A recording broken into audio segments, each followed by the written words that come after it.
৯০-এর গণ অভ্যুত্থান ব্যর্থ হয়েছে, কিন্তু ২০২৪ সালের ছাত্র জনতার গণ অভ্যুত্থান যেন ব্যর্থ না হয় সেই লক্ষ্যে বৈষম্য বিরোধী ছাত্র আন্দোলনের নেতৃত্বে সারা দেশে মতবিনিময় চলছে বলে জানিয়েছেন কেন্দ্রীয় সমন্বয়ক আব্দুল হান্নান মাসুদ।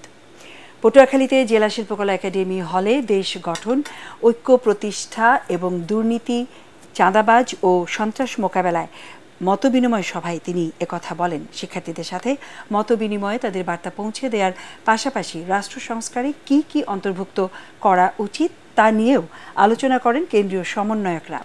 প্রতিনিধি দলে উপস্থিত ছিলেন Sanjana Afifa Aditi, M A Saeed, Ryan Ferdous Cynthia, Hasibul Hossain শান্ত, মোবাশ্বেরা, শহীদুল ইসলাম শাহিদ, তৌহিদ আহমেদ আশিক এবং জিহাদ হোসাইন। এই কর্মসূচি শিক্ষার্থীদের মাঝে বিপুল সাড়া ফেলে। পক্ষ বিপক্ষ অনেক দল থাকবে, কিন্তু মতের এক জায়গায় মিলতে হবে যে রাষ্ট্রের পুনর্গঠন আমাদের করতেই হবে এবং সেটা সব দলের মানুষকে একসাথে এই এক মতে পৌঁছাতে হবে।